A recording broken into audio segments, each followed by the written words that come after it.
For 30 years, Hollywood has sold us a lie. In Jurassic Park, the Velociraptors are man-sized, intelligent killing machines that hunt with the precision of ninjas. But paleontologists knew the truth. Real Velociraptors were the size of turkeys. They were ankle-biters, not man-eaters. But just as the movie was hitting theaters, the earth in Utah cracked open and revealed a prophecy come true. Nature had built the movie monster, but it was far worse than Spielberg imagined. Meet the Utahraptor. It was not a sleek, agile sprinter. It was a half-ton ball of muscle built like a grizzly bear. It possessed a killing claw that wasn't just a knife. It was a 9-inch meat hook capable of piercing the thickest hide. And most terrifying of all, we found a mass grave proving that they lived, hunted, and died together as a family unit. This is not the clever girl from the movies. This is the brute force of the early Cretaceous. This is the story of the largest, heaviest, and most dangerous raptor to ever walk the earth. The story of the Utahraptor discovery is one of the most uncanny coincidences in the history of science, a moment where pop culture and paleontology intersected in a way that almost feels scripted. In the early 1990s, Steven Spielberg was deep in the production of Jurassic Park. He faced a cinematic problem. The villain of the book, the Velociraptor, was terrifying in behavior, but underwhelming in stature. In reality, Velociraptor mongoliensis was a knee-high predator, weighing barely 30 pounds. To make the audience scream, Spielberg needed a monster that could look a human in the eye. He ignored the scientific consensus and supersized his raptors to human height, creating a biological fiction for the sake of terror. But nature had already beaten him to the punch by 125 million years. In 1991, just as the film's animatronics were being finalized, a team of paleontologists led by Dr. Jim Kirkland, Rob Gaston, and Don Burge were excavating in the desolate, rocky expanse of the Cedar Mountain Formation in eastern Utah. They were working in a layer of rock known as the Yellow Cat Member, a geological time capsule from the early Cretaceous. Amidst the dust and grit, they unearthed a toe bone. But this was not just any toe bone. It was the ungul, the bony core of a sickle claw. And it was monstrous. It was more than twice the size of the claws found on Deinonychus, the previous record holder for raptor size. As they uncovered more of the skeleton, the scale of the animal became undeniably clear. They had found a dromaeosaur that matched, and in many ways exceeded, the dimensions of the movie monsters. When the animal was officially named Utahraptor ostromyces in 1993, the timing was impeccable. It coincided almost perfectly with the theatrical release of the film. The creature was named to honor the state of Utah and John Ostrom, the visionary scientist who had first proposed that dinosaurs were active, bird-like animals. It was as if the fossil record had decided to validate the special effects. However, as we would soon learn, the real animal was significantly different from the movie version. It was heavier, stronger, and built for a kind of violence that Hollywood hadn't even considered. If you were to stand a Utahraptor next to the raptors from the silver screen, the difference would be startling. The movie raptors are runners. They are lean, lanky, and aerodynamic, designed for high-speed pursuit. Utahraptor was a wrestler. It was the heavyweight champion of its lineage. An adult Utahraptor measured up to 7 meters, or 23 feet, in length. Estimates of its weight vary, but most modern studies place it between 600 and 1,000 kilograms. That is the weight of a large polar bear or a grand piano. But the most striking feature was its proportions. Evolution had taken the dromaeosaur blueprint and completely re-engineered it for mass. Most dromaeosaurs have long, slender legs and delicate whip-like tails used for balance during high-speed chases. Utahraptor broke this mold. Its leg bones were remarkably thick and robust. Specifically, the tibia, or shin bone, was relatively short compared to the femur, or thigh bone. In comparative anatomy, a short shin relative to the thigh is a clear indicator of a power walker, not a sprinter. It is the same structural difference you see between a cheetah and a jaguar. This animal was not built for speed. It was built for torque. It sacrificed agility for raw power. Its tail was shorter and more rigid than its cousins, acting less like a rudder for running and more like a heavy counterbalance for a massive, boxy skull. The skull itself was a weapon of blunt force. Unlike the narrow, delicate snouts of smaller raptors, Utahraptor had a deep, rectangular jaw. It was packed with serrated teeth that were thicker and stronger than those of its relatives. This creates a picture of a predator that didn't run down its prey over long distances like a wolf. Instead, it functioned like a bear. It was an ambush predator.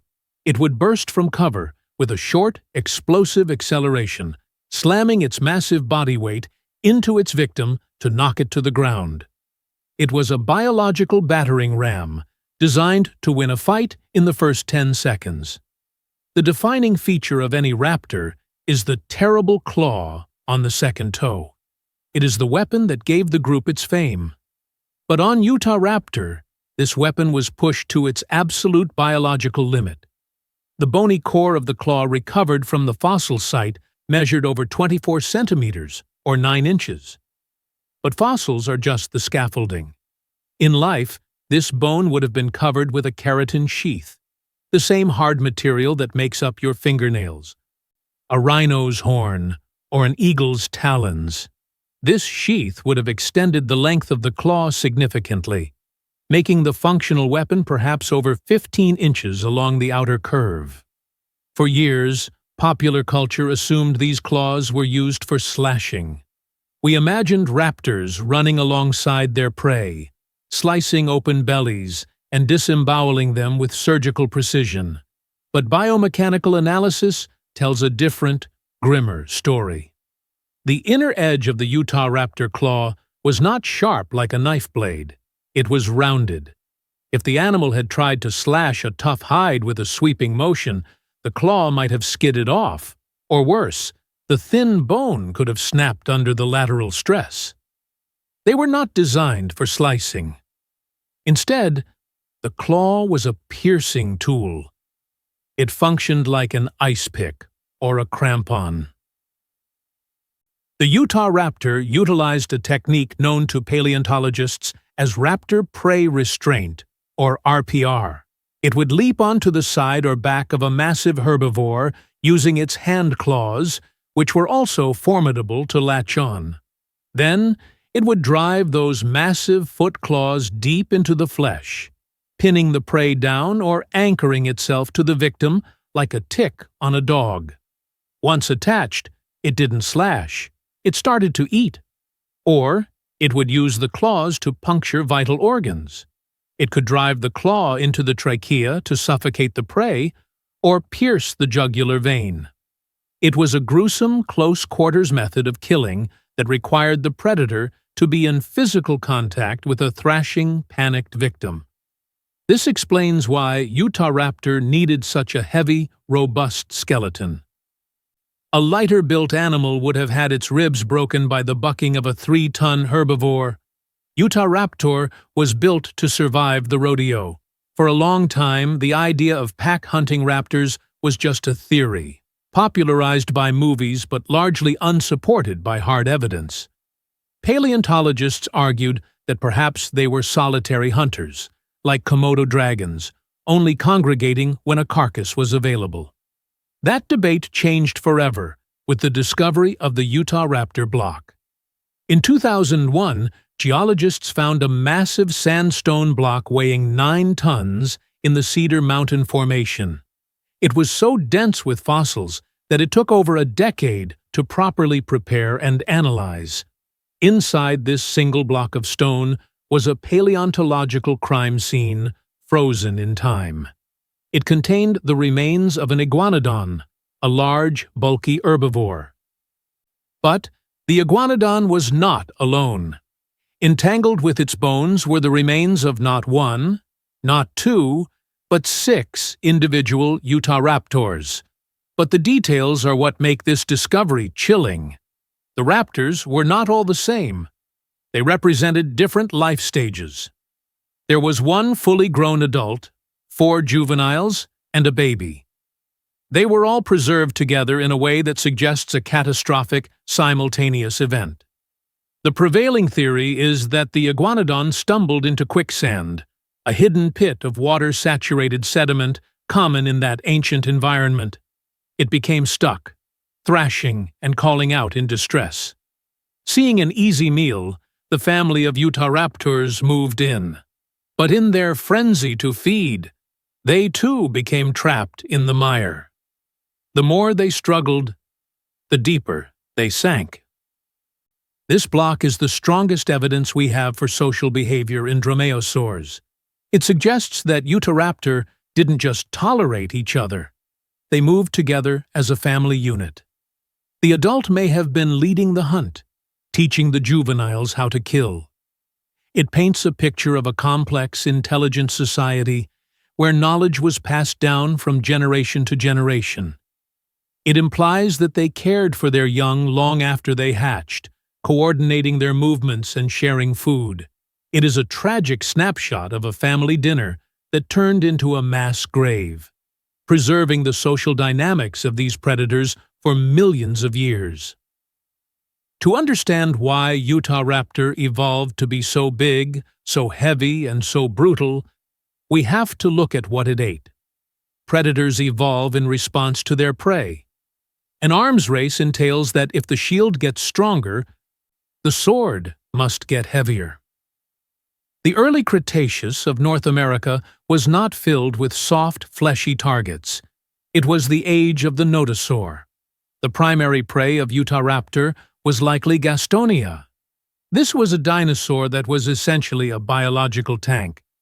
Gastonia was a nodosaur, a relative of the ankylosaurs. It was covered from nose to tail in heavy armor plates. It possessed giant spikes sticking out of its shoulders that could shear the leg off a predator. It had a tail lined with blades that acted like a buzz saw. You cannot hunt a Gastonia with speed. If you run at it, you impale yourself on a spike. You cannot hunt it with delicate bites. You will break your teeth on the armor. To kill a tank, you need a can opener. This evolutionary context explains every aspect of the Utahraptor's physique. It needed the immense jaw power to crush through the lighter armor or flip the animal over. It needed the massive body weight to grapple with the Gastonia, pinning it down before it could swing its tail. And it needed those 15-inch claws to find the gaps between the armor plates and deliver a fatal strike to the soft underbelly or the neck. Utahraptor was a specialized tool, hammered into existence by the brutal defenses of its prey. It was not a generalist hunter. It was a siege engine designed to breach the most heavily defended fortresses nature had ever constructed. The analysis of the Utahraptor block provided another fascinating insight. These animals changed dramatically as they grew up. This concept is known as ontogenetic niche shifting. The baby and juvenile Utahraptors found in the block were not just miniature versions of the adults. They were lighter, lankier, and proportioned differently. This suggests that while the adults were the heavy infantry, the young were the light cavalry. Young Utahraptors were likely fast. They would have hunted smaller game, lizards, mammals, and smaller dinosaurs that the adults were too slow to catch. As they grew, they bulked up, their bones thickened, and they graduated to hunting larger, slower, and more dangerous prey. This strategy is brilliant. It means that parents and children were not competing for the same food sources. The ecosystem could support a pack, because the different generations were exploiting different parts of the food web. It also hints at a sophisticated hunting strategy. Could the fast juveniles have acted as flushers, driving prey toward the ambush points where the massive adults lay in wait? It is a terrifying possibility that aligns with the intelligent social behavior we see in their modern relatives, the birds. Despite its dominance, the reign of the Utahraptor was relatively short in geological terms. By the mid-Cretaceous, they had vanished from the fossil record. The ultimate raptor did not last. Why? The answer likely lies in the changing world. The early Cretaceous was a time of transition. As the continents shifted and the climate changed, the fauna of North America began to turn over. The slow, armored herbivores like Gastonia began to decline, replaced by the rise of the duck-billed dinosaurs and the horned ceratopsians. These new herbivores were different. They lived in massive herds and, crucially, they were somewhat faster or defended themselves differently. At the same time, a new lineage of predators was rising to power, the tyrannosaurs. In the early Cretaceous, tyrannosaurs were small, second-tier predators. But as the epochs passed, they grew larger, smarter, and more dominant. Utahraptor was a victim of its own specialization. It was too heavy, too slow, and too energy expensive to compete in this new world. The metabolic cost of maintaining a massive, warm-blooded body that relied on ambush hunting became unsustainable as the prey changed. The Anti-Raptor design, perfect for the close-quarters brawling of the Cedar Mountain ecosystem, became obsolete. Nature pivoted back toward speed for the dromaeosaurs and toward crushing size for the tyrannosaurs. Utahraptor was a unique experiment, a moment in time when the raptor body plan was pushed to its absolute maximum, never to be repeated. Utahraptor stands as the ultimate expression of the dromaeosaur design. It proved that these animals weren't just small, nimble thieves. They could evolve into apex predators capable of taking down the largest game. It corrects the Hollywood myth by offering something scarier: reality. A movie monster can be outsmarted or outrun, but a 1,000-pound ambush predator that hunts in a coordinated pack, armed with weapons designed to pierce armor? That is a threat you don't see coming until it is already on top of you. The Utahraptor was the heavy metal version of a dinosaur, loud, aggressive, and built for excess. It reminds us that nature is not always elegant. Sometimes, it prefers a sledgehammer. If you enjoyed this encounter with the heavyweight champion of the raptor world, be sure to subscribe to Extinct Echoes. We bring the past to life, one monster at a time, and let us know in the comments. Which version of the raptor do you find more terrifying? The fast, intelligent movie version, or the brute force, bear-like Utahraptor?